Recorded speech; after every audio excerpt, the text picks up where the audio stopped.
I was going to call this lecture The Promise and Peril of Permaculture for two reasons that I subsequently abandoned. The first was because it sounded deliciously alliterative, all those popping P's in sequence. It rolled off the tongue real nice, or rather off the lips, in a Peter Piper picked a peck of pickled peppers kind of way. And the second reason was because we're taught to think in a binary fashion since grade school, schooled in heroes and villains, and good guys and bad guys, right answers and wrong answers, yes or no responses, taught to compare and contrast two opposing values, taught to calculate cost-benefit ratios, and a naive read of nexus thinking cautions us to believe that everything positive has to come with some negative, that the peculiar properties of this particular universe preclude a Panglossian perspective on problem solving, and that it would be Pollyannish to presume that the platitudes of permaculture, with their plethora of polycultural prognostications, held only positive promises for praxis and progress when practiced by the human population. That's a lot of P's. There must be some peril, right? Some downside to the permanent culture notion, to this idea that basing civilization on the permanent polycropping perennial agriculture associated primarily with polytheistic primitive pagan peoples, instead of the annual monocropping regime based on monotheistic monarchies, who have historically pursued and made money through monopolies and the worship of mammon, would somehow right the wrongs of previous millennia. Could it really be so simple? What's the catch? Aye, and therein lies the rub, and the reason why I've abandoned calling this lecture The Promise and Peril of Permaculture. Supposing there are no perils. Are there no exceptions to rules? Just because almost everything else we've done has had a downside, supposing this one doesn't, how could that be? Well, it's definitional. Like the word sustainable. The presence of the term permanent in permaculture, coupled with the value being sustained permanently, human nature, polyculture, implies an indisputably positive outcome. The thesis is something life-affirming, durable, self-sustaining, and therefore permanent. A permanent presence of the human and natural systems that support each other to continue the coevolution of life on this planet. The antithesis, the antithesis, would be extinction. In traditional Hegelian dialectics, the tension would be resolved through the go back. There you go. It's good. I can cut. In traditional Hegelian dialectics, the tension would be resolved through the compromise of synthesis. Permaculture would be set against extinction, and through the wrestling of these two polarities would emerge the uneasy, unholy alliance we see today. A culture in which progress occurs in fits and starts, and many ideas involve 2 steps forward, 1 step backwards, while others offer only 1 step forward and 2 steps backward, sucking us down the slippery slope into the abyss of the low-level equilibrium trap. We anguish over our advances, believing that the law of unintended consequences will always turn around and bite us in the behind. Ow. We see our progress as being a series of hopeful missteps. With the best of intentions, we say we invented, for example, cars to free us from the lugubrious loping of horses and the stench of their manure. Ugh. And for some who cared about animal rights, to free horses from their slavery. This was particularly true when our cities grew in size. Reports of the problems of dealing with so much animal waste made New York of the 19th century truly seem like Hell's Kitchen. People were said to wallow knee-deep in filth, stepping to the curb, and nobody could enter a ball without their gown being smeared with filly feces. Never mind that even today in Sumatra, I was able to visit a city filled with delightful horse-drawn carriages where there was no smell, no flies, and no filth in the streets.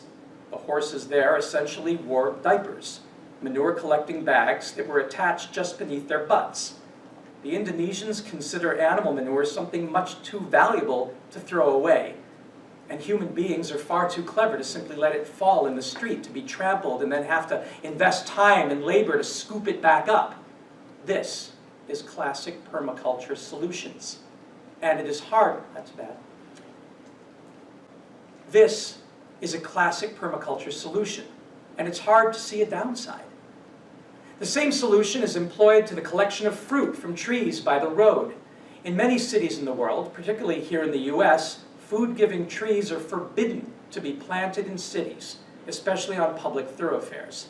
The ordinances usually cite the danger to pedestrians of fruit fall, creating slippery conditions, and the hassle to street cleaners, the potential to attract bugs and vermin, the possible smells if fruit rots. But in some cities in the tropics, they simply hang nets around the trees like diapers, so that the fruit never touches the ground, and they get a great harvest with no hassle. I often wondered why people in so many places spend hours scavenging on the ground for the few good fruit that they've come down from the tree, the majority already infested with grubs and worms, bruised from the fall, when a simple cloth under the tree would increase yields, the harvest yields, by like 90%.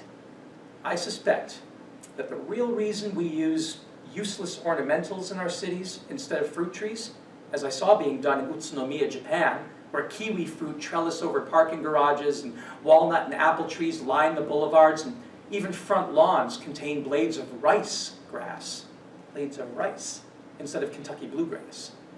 And I think that the real reason is to keep people from having free food, so we can keep market capitalism going. There was a claim made by some planners that the homeless would fight over free food if it simply fell from trees, and that we need to forbid it to keep social order. But I've never observed this in practice. In places like Mérida, Mexico, where breadnut trees dominate the major avenues, I was able to talk to homeless people about eating the breadnut that fell from the trees. They weren't fighting. Or the intentional food forests of Oakland or LA. People have a way of working these things out. It seems more plausible. The social order being preserved is one of the haves versus the have-nots. Permaculture would never allow space to be made useless in this way. Permaculture principles would say, you got space, you got sunlight, great, grow food. And permaculture principles would never have permitted the car to become such a problem. We're told that we solved the problem of horse-drawn buggies by inventing the horseless carriage, aka the car, the automobile or self-driving moving thing. And then we say, oops, it solved one problem, but it created another. Air pollution and water pollution, toxic emissions of chemicals that cause lung disease and cancer and smog and global warming, to say nothing of wars for foreign oil. And yet, a permaculturalist would say, what does all that have to do with the horseless carriage? The entire problem could have been neatly sidestepped if we just followed through on the early work of Ford and Edison, who started the automobile era, and they started it off with biofuel-powered cars and electric cars. They even started their own Ford Edison electric car company, and both had a dream that farms would power our economy through wastes. A very permacultural solution indeed. Some authors have even suggested that if we were driving hydrogen cars, the more cars there were on the road, the cleaner the air would become. Car as solution provider rather than problem. So it wasn't the cars. It was the way that we powered the cars. Permaculture is systems thinking, and every permaculture site is an ipso facto on-the-ground nexus. Permaculture has several really important starting points that make it work. One is the idea of concentric circles of useful activity. For most human beings, the center of that circle is you, your body. If you're really nearsighted, as I am, permaculture prudence suggests you place your glasses within arm's reach by your bedside at night and not out by the trampoline in the backyard.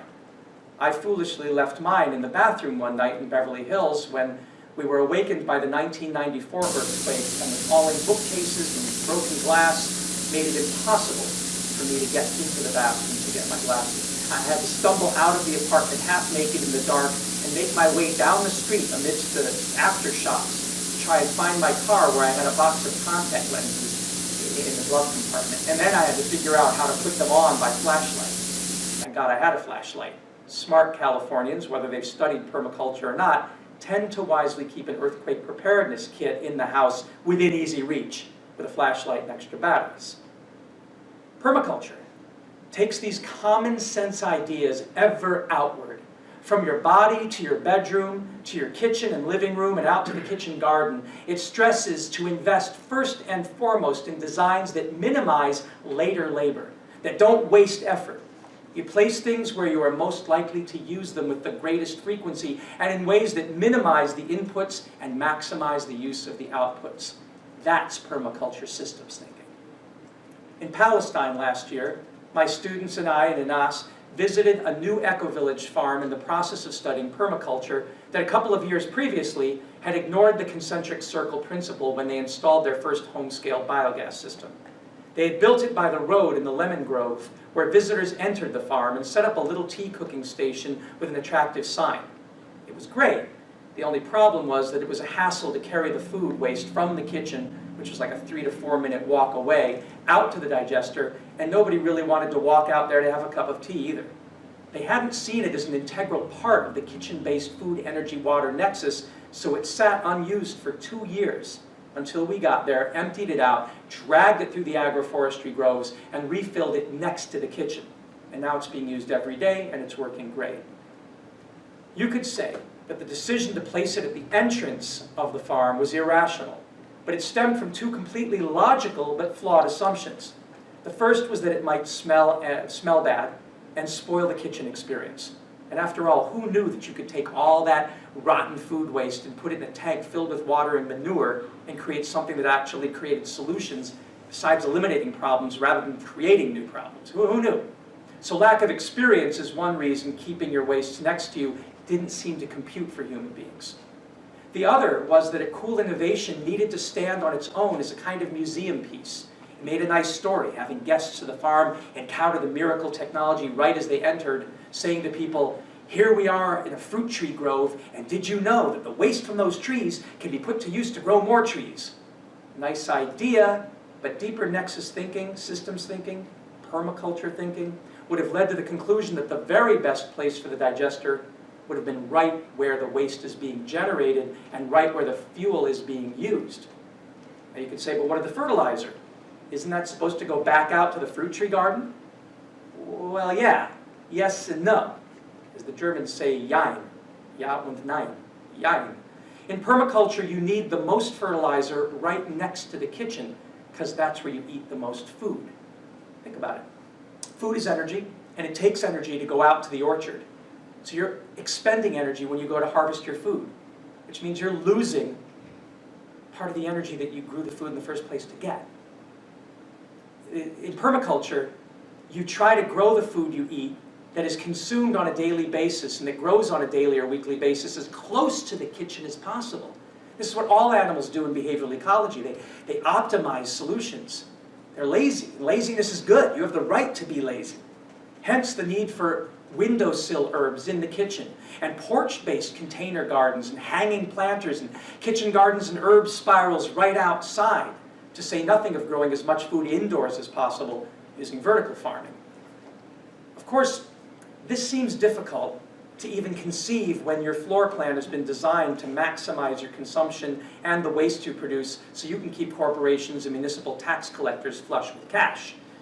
The difficulties are hyper-compounded when you live in a society that's designed around cars and a society that built suburbs so far away from grocery stores and farmers markets and places of work and worship that you could literally starve and die from loneliness if your car broke down and you couldn't reach anybody to help you. The suburbs are a permaculture thinker's nightmare. In permaculture, the chief objective is to do as much design as you can up front. You invest everything you can in creating a system that saves labor and energy and materials in the long run. You design smart. You put in time today so you don't waste time tomorrow. However, since most of us don't have an awful lot of capital to put into creating our perfect permacultural landscape, permaculture also recognizes the value of social and cultural capital and encourages communitarian values. That's why people see it as a hippie thing. The proponents of permaculture recognize the fungibility of all the different forms of capital and how to shuttle value between them. One day you're rich in financial capital. The next day you may have traded it for more natural capital. You grew more trees. Or more intellectual capital. You read more books. You had a conversation. Or even the capital that's been accumulating in your garbage can. That's capital too. Permaculture holistically recognizes the otherwise hidden values in all things. If there's a peril to permaculture, well, you know what it is. Permaculture imperils the unsustainable status quo, right? Permaculture reduces what economists call the deadweight losses of society.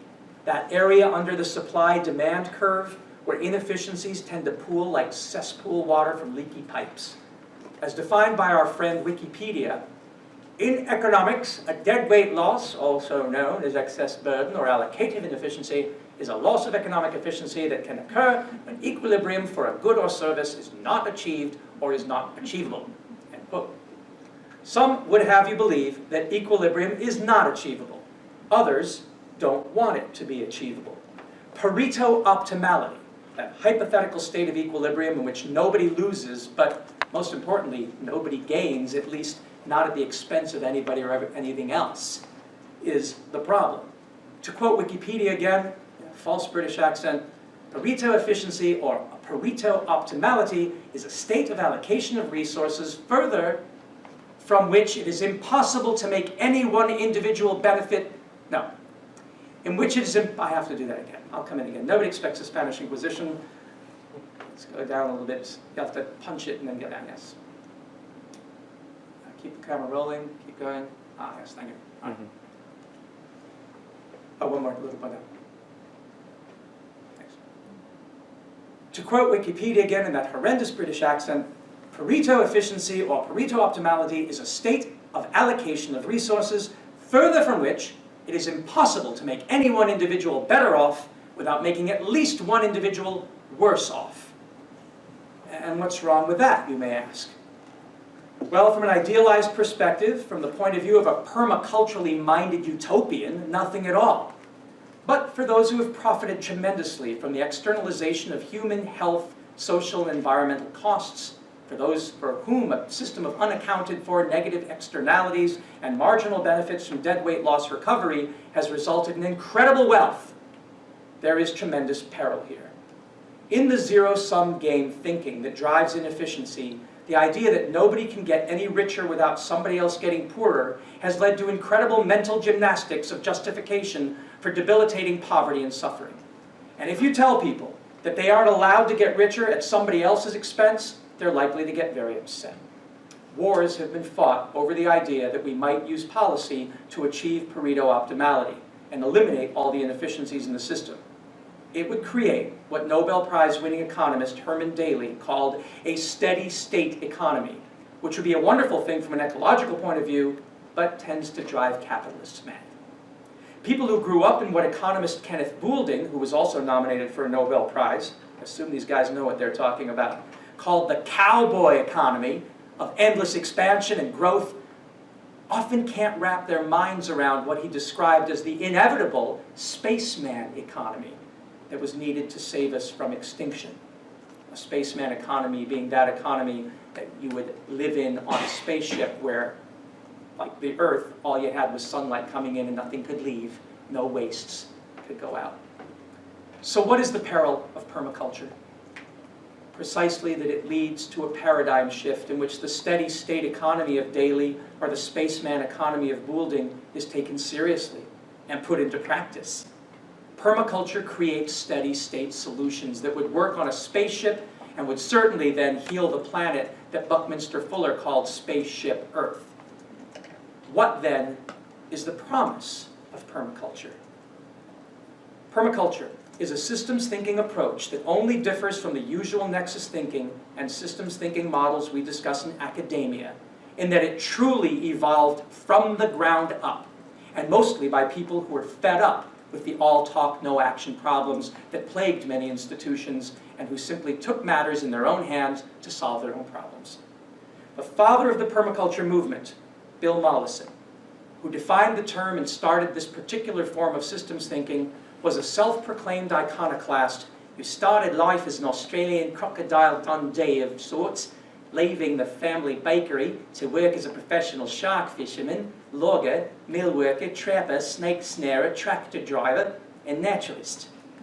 When, as a 26-year-old, working for the Wildlife Survey section in the rainforests of Tasmania in 1954, and with inland fisheries, he discovered his passion for the way that natural ecologies work without waste, and observed the way that trees and their root systems link together and knit together the tapestry of biology.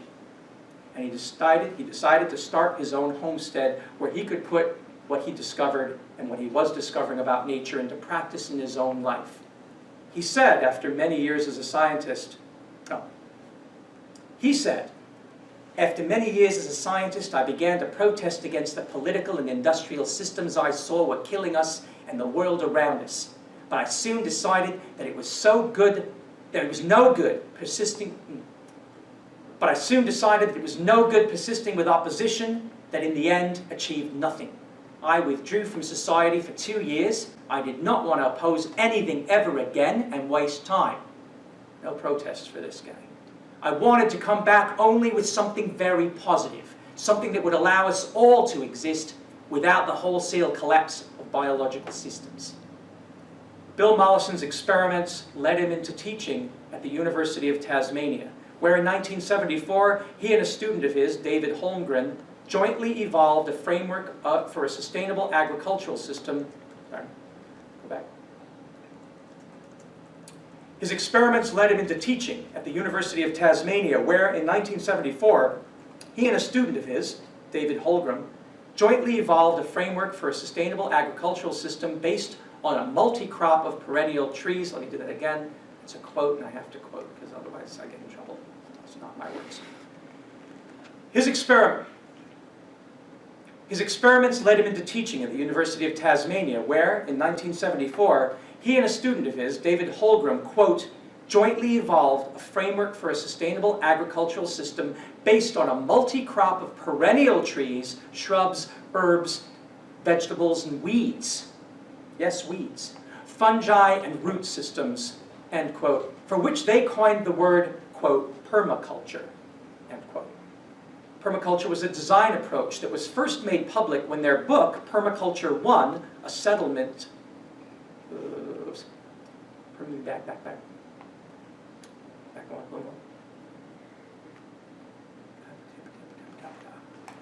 Fungi, was first made public. From a design? Yeah, which they coined the word permaculture. Here. Yeah, but that doesn't, the sentence wouldn't flow. Let me go back one more time, because you don't mind hearing the definition again, right? It'll stick in your head. Practice. Yes, so that.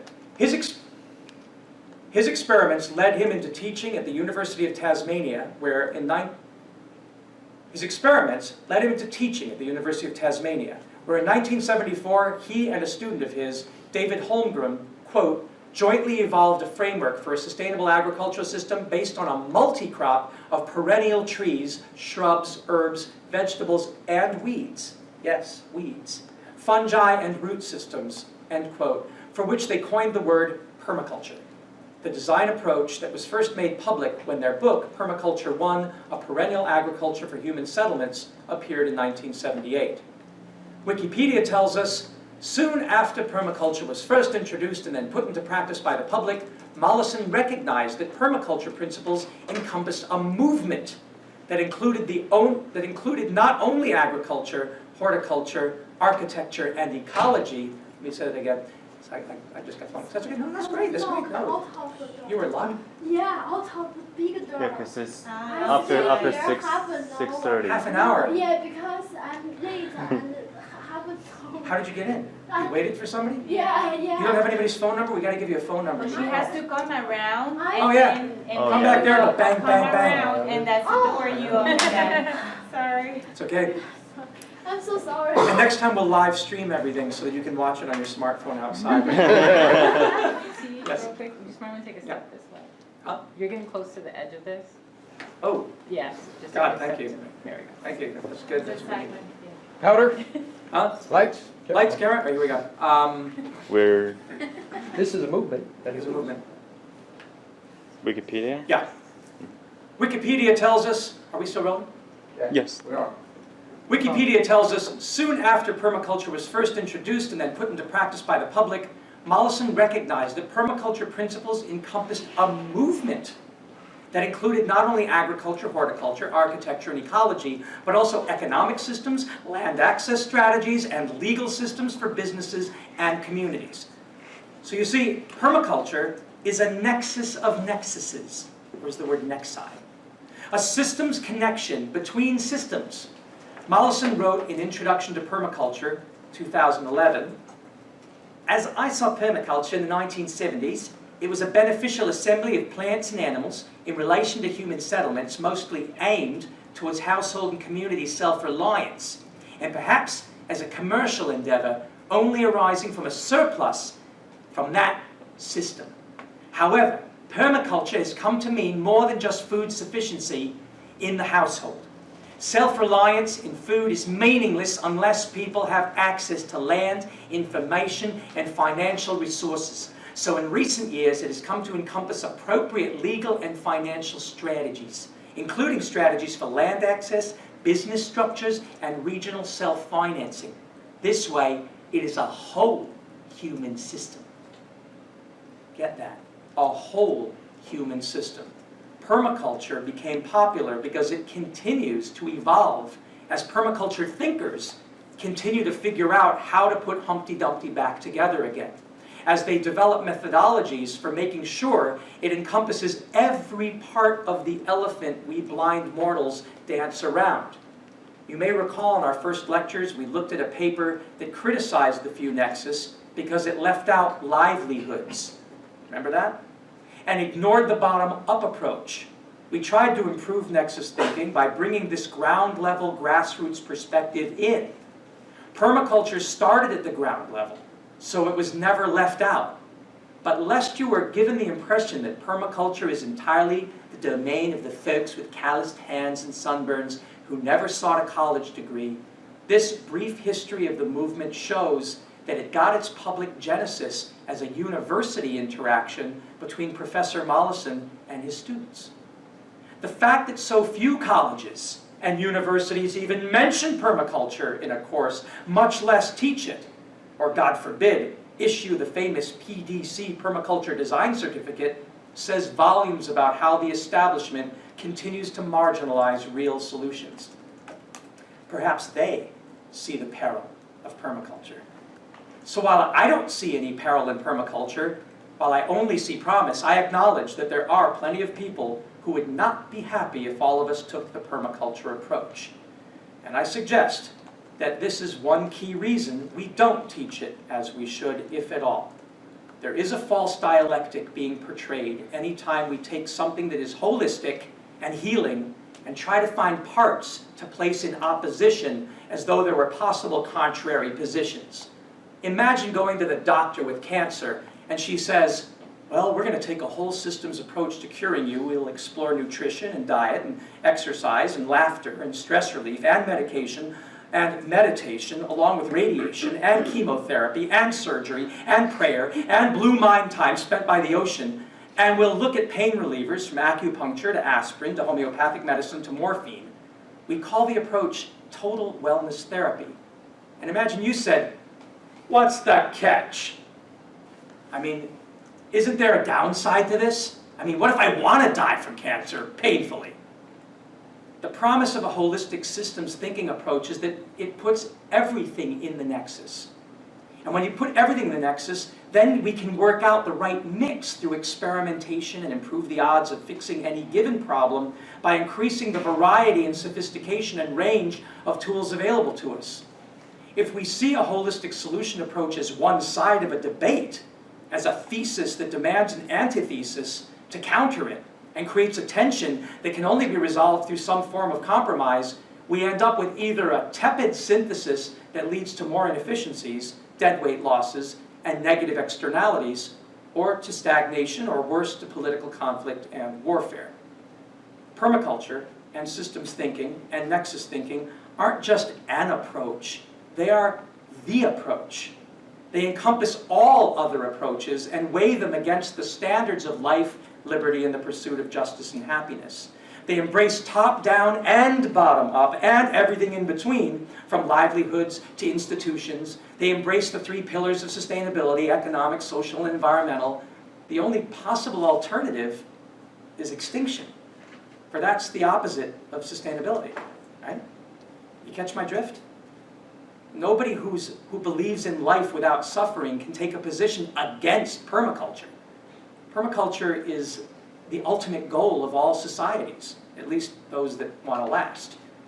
So your task to start or continue in your study is to study permaculture until it becomes a permanent part of you. And your assignment?